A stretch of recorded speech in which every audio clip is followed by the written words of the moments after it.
ये भी था कि किडनैपिंग हो नहीं सकती क्योंकि इनके पास इतनी हैसियत नहीं है पैसे देने की। अब हर तरह से पुलिस ने तफ्तीश कर ली लेकिन कोई सुराग नहीं मिला, ना कोई मोटिव मिला, ना मकसद मिला, ना दुश्मनी की कोई कहानी मिली। अब ऐसे में उसके बावजूद 12 साल का बच्चा गायब, झगड़ा भी नहीं, उसको डांटा भी नहीं, पीटा भी नहीं कि गुस्से में चला जाए। तो पुलिस के लिए भी बड़ी अजीब उलझन कि आखिर मंगेश कहाँ गया। फिर भी पुलिस की टीम लगी रही, हर तरफ तफ्तीश करती रही। अब ये सारा गांव का इलाका था, पिछड़ा इलाका है, यहाँ पे ये भी नहीं कि सीसीटीवी कैमरे और वो लगे हो, तो था ही नहीं, सवाल ही नहीं था। तो पुलिस अपने तरीके से अपने मुखबिरों के जरिए तलाश करती रही, कोई सुराग नहीं मिला। करते करते 4 दिन बीत गए।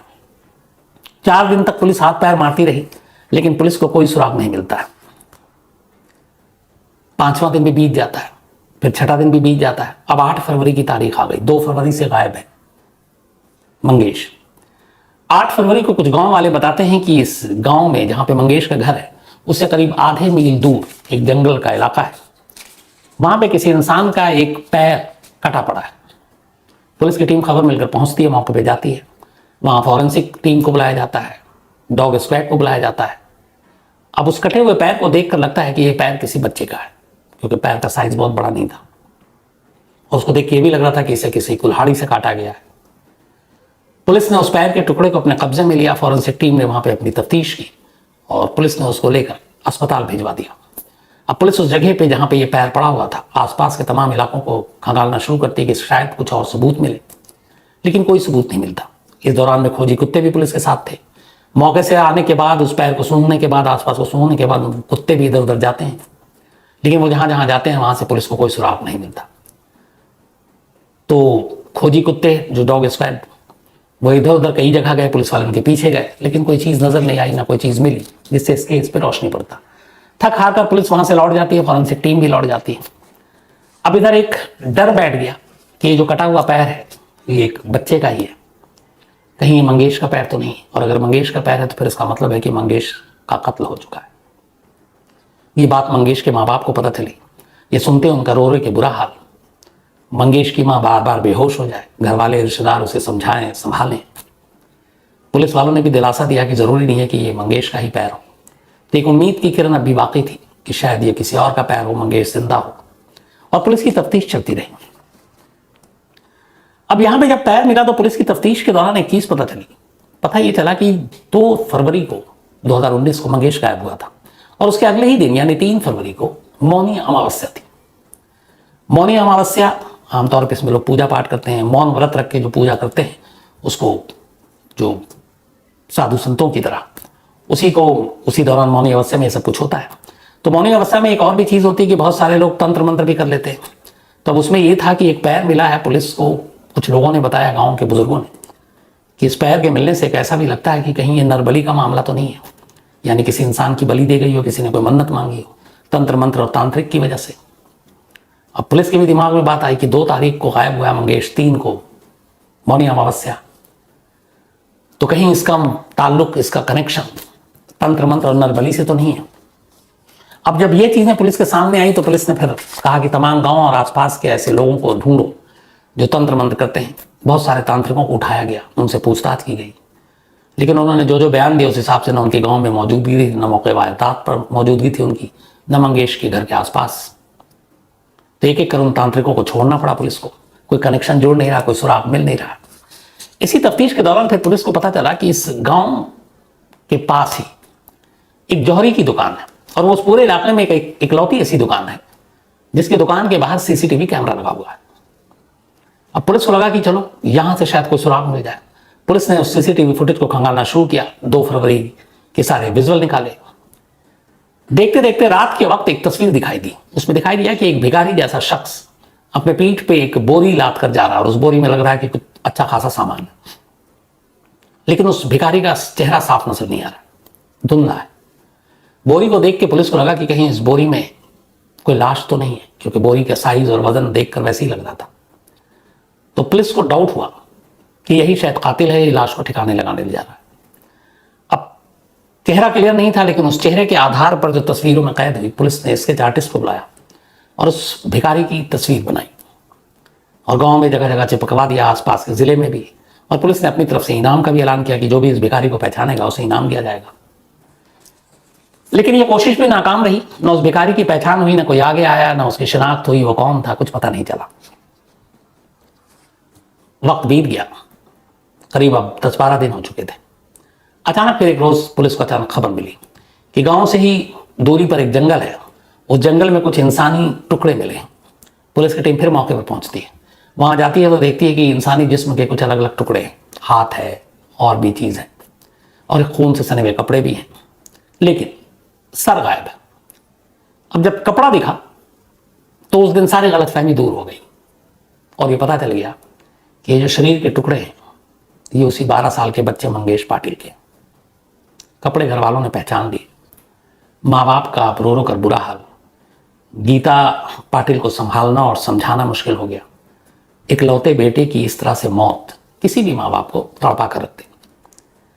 तो अब ये लगभग क्लियर हो चुका था, फिर भी पुलिस ने अपनी तरफ से डीएनए और बाकी चीजों के लिए भेज दिया, क्योंकि सर अभी तक नहीं मिला।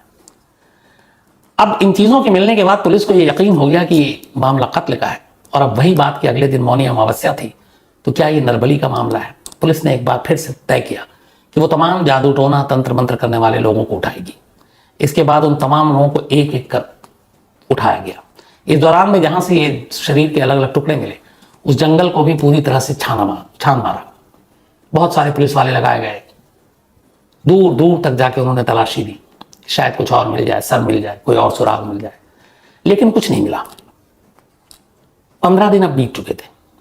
15 दिन में एक पैर, हाथ, शरीर के कुछ टुकड़े मिले, मंगेश के कपड़े मिले, लेकिन सर भी गायब है और शरीर के कुछ और टुकड़े गायब है। सुराग और सबूत के नाम पर पुलिस के पास कुछ नहीं। एक सीसीटीवी कैमरा में एक भिखारी कैद हुआ, उससे भी कोई जानकारी नहीं मिली। मोबाइल और ये सारी चीजें थी नहीं जिससे कुछ लोकेशन और बाकी चीजें आप ट्रेस करें। मंगेश बच्चा था, घर वाले गरीब थे, मोबाइल को यूज भी नहीं करते थे। तो पुलिस के हाथ खाली हैं, 15 दिन हो गए। इधर टुकड़े मिलने के बाद अखबारों में भी वहां लोकल खबर छपी, गांव वाले गुस्से में भी है और पुलिस पर दबाव भी पड़ रहा है। और इधर पुलिस का है कि इस इलाके में इतनी बेरहमी से कौन कत्ल कर रहा है, लेकिन कातिल कौन है, मकसद क्या है, कोई कुछ सुराग नहीं है पुलिस के पास। एकदम अंधेरे में 15 दिन की तफ्तीश, स्पेशल टीम बनी हुई है। पुलिस खुद पे भी गुस्सा कर रही है कि वो इस केस को सॉल्व नहीं कर पा रही है।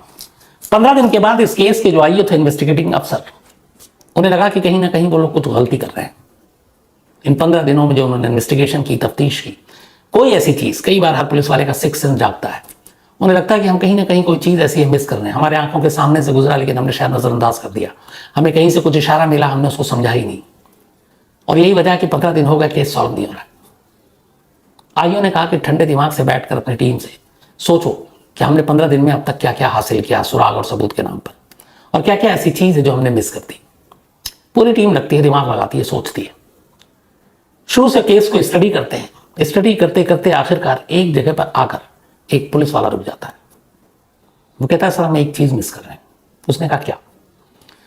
उसने कहा, मंगेश के गायब होने के 6ठे दिन जब पहली बार एक कटा हुआ पैर मिला और हमने वहां फॉरेंसिक टीम को बुलाई और डॉग स्क्वाड को बुलाया, खोजी कुत्ते को, तो उस खोजी कुत्ते से हमें कुछ मिला नहीं, लेकिन खोजी कुत्ता जिन जिन तरफ जिस तरफ जा रहा था, हमने उन इलाकों की तलाशी नहीं ली, न वहां पे गहराई से जांच की। अब उन्होंने सब नोट किया था, ये पुलिस इन्वेस्टिगेशन का हिस्सा है कि हमने स्पॉट पे क्या क्या किया। कुत्ते को लेकर गए तो वो किधर किधर गया, जंगल के अंदर गया, बाहर गया, मार्केट में गया, मोहल्ले में गया, तो ये सारी चीजें नोट थी। तब उस निकाला गया कि उस दिन वो कुत्ता मौका वारदात को सूंघने के बाद किधर किधर गया। तो पता चला कि सूंघने के बाद सबसे पहले तो वहीं इर्द गिर्द थोड़ी देर रहा और फिर उसने वापस पलटी मारी और उसी गांव की तरफ गया और उसी घर की तरफ गया जहां मंगेश रहता था। अब पुलिस को यह था कि मंगेश रहता है यहां पे, वो उसके पैर मिले हैं तो शायद वो इसीलिए मंगेश के घर तक पहुंच गया। लेकिन पुलिस को लगा कि नहीं, शायद वो खोजी कुत्ता कुछ इशारा दे रहा है, वो और कहीं जाने की बजाय वापस उसी मोहल्ले में क्यों लौटा और उसी के घर के इर्द गिर्द जाकर वो क्यों बार बार रुक जाता था। यहां से पुलिस ने अब सोचना शुरू किया कि हमने इस चीज को मिस किया कि ये खोजी कुत्ता वापस मंगेश के घर के आसपास ही जाकर क्यों रुक जाता है। अब पुलिस ने कहा कि जांच को थोड़ा बदल देते हैं। अब पुलिस तांत्रिक, कातिल, बाकी चीजों के बजाय उसने कहा मंगेश की फैमिली के बारे में सोचो। अब पुलिस की टीम लगी और मंगेश के माँ बाप और मंगेश की बहन, इनके बारे में इन्होंने पड़ोसियों से पूछताछ करनी शुरू की। तो मंगेश के पिता के बारे में पूछताछ किया, बंगरू, मंगेश की मां गीता बाई पाटिल। तो इस सारी पूछताछ में कोई और चीज तो पता नहीं चली, लेकिन पड़ोसियों ने बताया कि पिछले करीब कुछ महीनों से एक शख्स बंगरू और गीता पाटिल के घर आता है, और इत्तेफाक से उन्होंने ये भी बताया कि वो शख्स तभी आता है जब बंगरू काम पर जाता है और गीता घर में अकेली होती है। अब पुलिस को ये बात बड़ी अजीब लगी, फिर भी उन्होंने कहा वो शख्स कौन है। अब उस शख्स को ढूंढा गया तो पता चला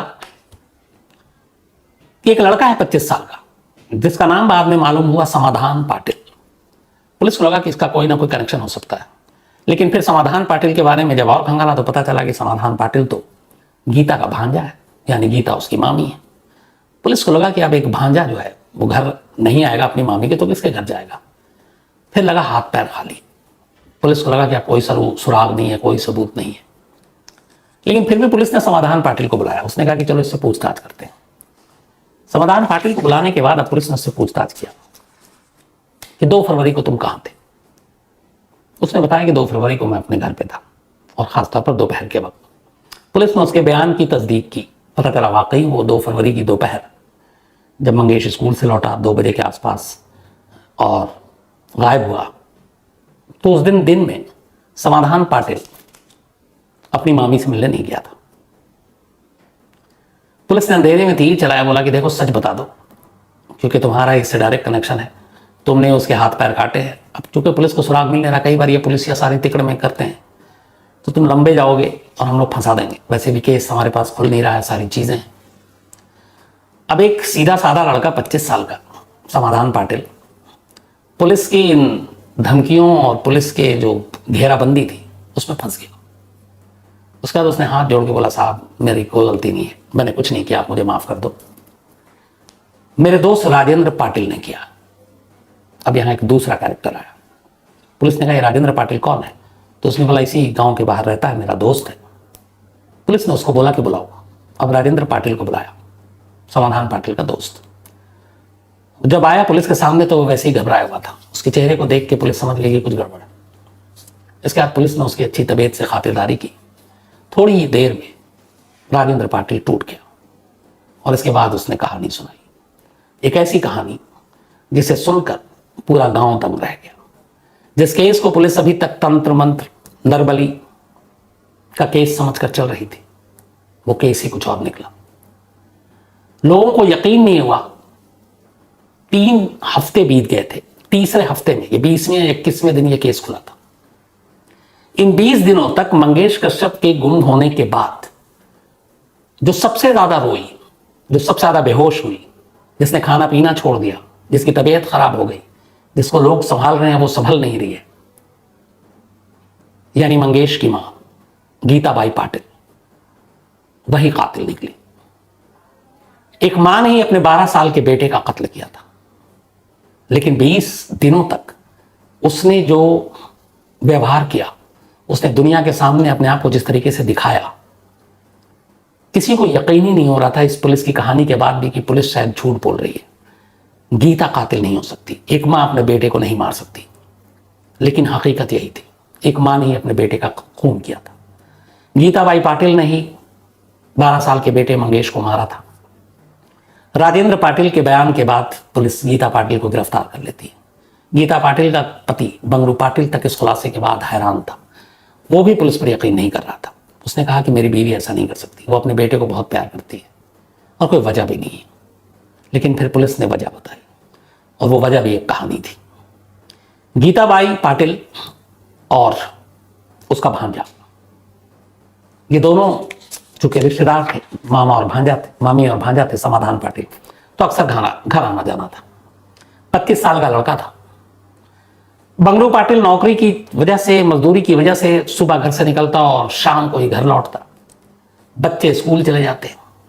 ऐसे ही माहौल में एक बार समाधान पाटिल और अपनी उसकी मामी, इन दोनों के बीच एक रिश्ता कायम हो गया। दोनों एक दूसरे के करीब आ गए। करीब आने के बाद ये फिर सिलसिला ही चल पड़ा। जब बंगरू बाहर होता, समाधान अपनी मामी के पास पहुंच जाता। घर में कोई होता नहीं, बच्चे स्कूल रहते, टाइम वही चुनते। और दोनों अकेले में मिलते। कुछ वक्त बीता, समाधान पाटिल ने अपनी मामी के साथ अपने इस रिश्ते की कहानी अपने एक दोस्त राजेंद्र पाटिल को बता दी। उसने कहा कि ऐसे ऐसे मेरा मामी के साथ मेरा रिश्ता है। राजेंद्र पाटिल ने कहा यार कि मुझे भी मिलाओ। उसने कहा कि मैं मामी से पूछ के बताऊंगा। इसके बाद एक रोज समाधान पाटिल ने अपनी मामी से पूछा कि एक मेरा दोस्त है, वो आपसे मिलना चाहता है। मामी को कोई एतराज नहीं हुआ, उन्होंने कहा बुला लो। अब वो भी पहुंच गया। अब ये हुआ कि एक साथ गीता के दो लोगों से रिश्ते थे, एक अपने भांजे से और उस भांजे के दोस्त से। तो कभी समाधान उसके घर पहुंच जाता, कभी राजेंद्र उसके घर पहुंच जाता, जब पति घर के बाहर होता, बच्चे स्कूल होते। और ये करीब महीनों, 4-5-6 महीने हो गए इस रिश्ते को चलता रहा। बंगरू पाटिल को कभी भनक नहीं लगी। पड़ोसियों को कभी शक इसलिए नहीं हुआ कि सगा भांजा है समाधान पाटिल, तो वो आता और उसके दोस्त हैं तो क्या फर्क पड़ता है, घर के लोग हैं। ये कहानी चल रही थी बड़ी खामोशी से, दुनिया को पता नहीं था इस सच का। लेकिन 2 फरवरी 2019 को सैटरडे का दिन मंगेश स्कूल गया। हाफ डे का स्कूल था, छुट्टी जल्दी हो जाती और उस जल्दी से भी वो जल्दी उस दिन स्कूल से निकल गया और पहुंच गया घर। जब वो घर पहुंचा उससे ठीक पहले राजेंद्र पाटिल गीता के पास उसके घर में मौजूद था। उसे मालूम था कि बंगरू पाटिल काम पे गया है, बच्चे के लौटने का भी उसे टाइम मालूम था। तो उसे पता था कि 2 बजे से पहले नहीं आएंगे और ये उस दिन 2 से पहले पहुंच चुका था मंगेश। दरवाजे की कुंडी लगाना दोनों भूल चुके थे। मंगेश घर लौटा, दरवाजे पे हाथ मारा, दरवाजा खुल गया। लेकिन जो सामने का मंजर देखा, मंगेश उसे यकीन नहीं हुआ। उसने अपनी मां को राजेंद्र पाटिल के साथ उस हालत में देखा जिसमें नहीं देखना चाहिए था। और इन दोनों ने भी मंगेश को उन्हें देखते हुए देख लिया। अब दोनों घबरा गए। राजेंद्र को लगा कि उसकी पोल पट्टी खुल जाएगी। वो अचानक गुस्से में आया। उसने वहीं पड़ी हुई एक लकड़ी उठाई जोर से, बड़ी सी, और उसको उठाकर सीधे मंगेश के सर पर दे मारा। उसने लकड़ी से सर पे इतने जोर से वार किया कि सर से खून निकलने लगा। मंगेश गिर गया। इधर गीता को लगा कि अगर मंगेश ने जो कुछ देखा है उसने अपने बाप को बता दिया तो फिर उसकी जिंदगी खराब हो जाएगी। उसने भी अपने फिर बेटे को बचाने की कोशिश नहीं की, बल्कि उसने राजेंद्र का साथ दिया। उन्हें लगा कि वो मर चुका है। इसके बाद फिर उन्होंने उसको एक बोरी में डाला और वो सच में मर चुका था। बोरी में डालने के बाद सारा खून वून साफ किया और लाश को घर में ही रखा क्योंकि दिन का वक्त था। उसके बाद जैसे ही शाम जब ये लौटने लगा, उसका पति जब आने का टाइम था, थोड़ा अंधेरा हुआ, तो ये लाश को ले जाकर राजेंद्र पाटिल ने पहले तो अपने दोस्त को फोन किया, समाधान पाटिल को, उसे घर बुलाया। बोला कि ऐसे ऐसे हो गया और उसने देख लिया, राज खुल जाता, हम तीनों का खुल जाता, फिर इसलिए हमने मार दिया। उसने भी कुछ नहीं कहा। फिर दोनों ने लाश को बोरी में डाली। सन्नाटा होते ही बोरी को लेकर बाहर निकले। वहां से आधे मील दूर एक जंगल में गए। वहां लाश के टुकड़े किए। टुकड़े करने के बाद थोड़ी थोड़ी दूर पर जाकर लाश फेंकते रहे और इस तरह अलग अलग इलाकों में फेंका, अलग अलग जगहों पर फेंका ताकि पुलिस को ढूंढने में मुश्किल हो। और 12 साल के एक बच्चे को सिर्फ अपनी पोल खोलने की वजह से उन्होंने मार दिया। लेकिन जिस तरीके से मां की कहानी सामने आई, 2 लड़कों के साथ इश्क की कहानी, और अपनी चोरी पकड़े जाने के बाद जिसे कोख से जन्म दिया उसे अपने ही हाथों से मरते हुए और मारते हुए न रोका न बोला, बल्कि अगले 20 दिन तक शानदार अदाकारी की। बार बार बेहोश हुई, सबसे ज्यादा रोई, चीखी, चिल्लाई, खाना पीना छोड़ दिया। लोगों को यही लगा कि इकलौते बेटे की मौत ने इसे पागल कर दिया, लेकिन हकीकत में वो एक कातिल थी। और मैंने कई बार आपको बताया कि क्राइम में, कई क्राइम रिपोर्टिंग में मैंने ऐसे बड़े मंजर और सीन देखे हैं जब यकीन करना मुश्किल हो जाता है कि सामने वाला है कौन। ये जो कहानी मैंने आपको सुनाई इस गीता की, ऐसी कहानी 1-2 दिल्ली में भी मैं देख चुका हूं, जहां पे एक बीवी जिसके नए नए हस्बैंड का कत्ल हो गया, मौत हो गई, और वो 3-4 दिन तक बेहोश होती रही थी। लोग उसको पानी के छींटे दे देकर होश में लाते थे। उस वक्त कैमरा भी हम लोगों ने लगाया और वो बात नहीं कर पा रही थी और अजीब सा भी था। और 4 दिन के बाद वही बीवी जो लगातार बेहोश हो रही थी पुलिस स्टेशन में लॉकअप में थी, क्योंकि अपने पति की कातिल वही थी। तो चेहरे से, आंसुओं से, भावनाओं से, जज्बात से ये पता लगाना बड़ा मुश्किल होता है कि आंसू सच्चे हैं या झूठे हैं, नौटंकी है, ड्रामा है, सही मानों में दर्द है, गम है, क्या है। तो इंसानों को परखना और पहचानना बड़ा मुश्किल काम होता है। तो ये थी एक अजीब कहानी जिसका मैंने आपको शुरू में ही कहा था